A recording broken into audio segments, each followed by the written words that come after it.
Hi there, Turgeon here, bringing you Physics from Afar. We're talking about thermal equilibrium. I'll get into why I think this is such a great topic, but remember, whenever you do any kind of video from the teacher, you got to listen, you got to unmute, you got to replay things, take control. You have all that knowledge in your pocket now. You have access, and you can prepare for the test. Now, in the year 2022, this is preparation for a test that's coming soon. In the year 2022, I believe that test is scheduled for Thursday. What's so great about thermal equilibrium is it encompasses all these topics. These different vocab terms, heat and temperature are different, thermal energy and temperature are different. A lot of people think they're the same, they're related, they go together. Thermal equilibrium is a nice illustration of all of these. Now, I believe that many of you already have this entry, some of you don't. You put today's date. I don't remember the entry number, but you do if you look at your previous one. And I apologize if I put different numbers in here, but that'll just illustrate the fact that this is the same concept. So what we did was we put a metal ball that was super, super overheated, and we put it into some relatively cool water, like room temperature water. Now, that ball was actually attached to a rod because it'd be pretty impractical to be somehow holding this like red hot ball and not have it like roll around and like roll over somebody's toes that was wearing slides and then it burns through the socks. That'd be really unfortunate. So the water, I think, let's say it started at like 21 degrees Celsius, and the metal, I really don't remember, but let's say it started at like 250 degrees Celsius. And again, it doesn't really matter exactly what you're. I believe the final temperature for the water and the metal, though. Now, what's really interesting is we got confused about like changing temperature versus final temperature. But this is one of the first key things, and this is where you want to write like some extra notes. Like you might be writing some stuff that I'm saying in the margin, right? You're not just listening and unmuting because your teacher's given you all their precious knowledge. You're also thinking about extra notes that aren't even there. The water and the metal, I believe, ended up with a temperature of around 51 degrees Celsius. Could be wrong about that. I don't remember. We wrote it down in class, and I'm not in class now. But the trick is, look at this, how much the metal changed. Look how much the water changed. There's something going on here. So when something flows, we know that's always going to be heat. So what happens is this little arrow represents heat flow. Heat flows from the hot thing to the, I'm not going to say cold, I'm going to say cool this time, but cold would also be okay.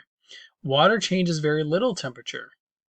I mean, the water only changed by about 30, and the metal changed by like 220, or by 200, and the water changes very little because it has such a high specific heat. So this is where you got to unmute. I'm just going to write specific. I'm going to tell you. I'm telling you specific heat. It's the second time I said it. I'm going to say it a third time. Specific heat. So that, remember, specific heat is a concept of how different substances, when you put heat into them, they change differently. So we then did a graph of the metal in the water. Graphs have an x-axis and they have a y-axis. So on the x-axis we could have time, which is measured in think about it. We could have temperature, which is measured in think about it. I will tell you in a second. And what ends up happening is the water does increase its temperature, but it's kind of gentle and not very exaggerated. Time is in seconds, right? As seconds go by. Again, you can put today's date, which for you I think is like going to be May 9th, 2022. And then temperature is measured in degrees Celsius or kelvins. But what happened with the metal was, so the water only changed from about here to here, but the metal changed a lot more when it dropped down. Now, if I had to do that over again, I'd probably make the water go more like, here, I'll do it down here. I'm going to do it better this time. I'd make the water like barely change like that, and I make the metal change a ridiculous amount. So that second case is better because you can see, but they do both end up at this final temperature here, this special number, that final temperature. But look how much the metal changed and look how little the water changed because of the specific heat of water. Also, metals Metals have a decently high specific heat, but water is really special.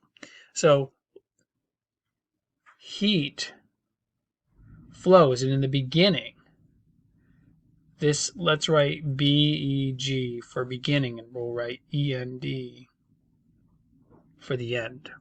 That's end. So in the beginning, heat flows fast. Heat flows quickly. Heat flows fast because there's a huge temperature difference. This is like 250 degrees Celsius. Write this with me. Write everything. This is 21 degrees Celsius due to a large difference in temperature. Think about it. If something's really, really hot and something's really, really cold, the heat flows fast. So we're talking about the rate of heat flow. It's really fast. Heat flows out of the metal and into the water. The temperature of the water goes up, so we would say that increases. And I'm not writing the word for you. You gotta listen.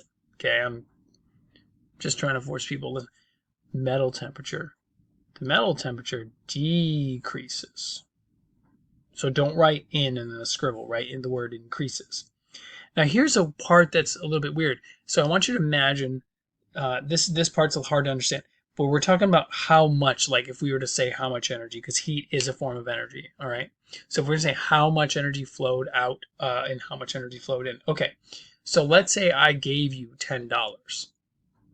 That means I decreased my money by $10. So $10 came out of my hand and $10 went into your hand if I gave you a $10 bill.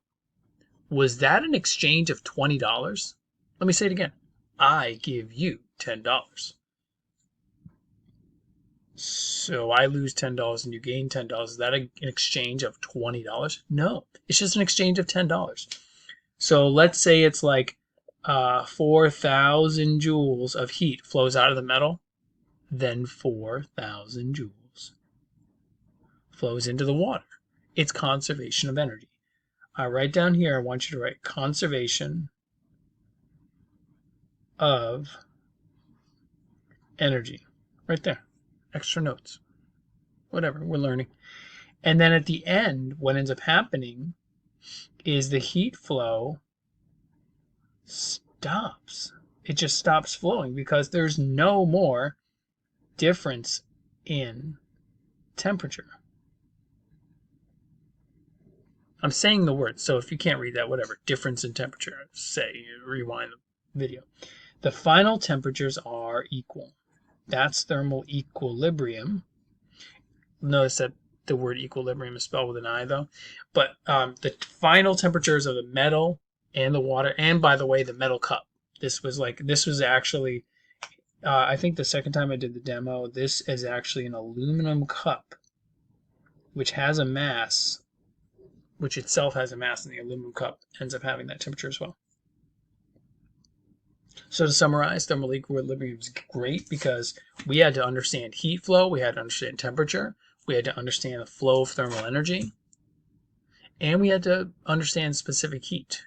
Notice the difference between heat and temperature. The temperatures are final, but we don't say the heat flow is final. That doesn't make sense. We say the heat flow is really fast, and then we say the heat flow stops.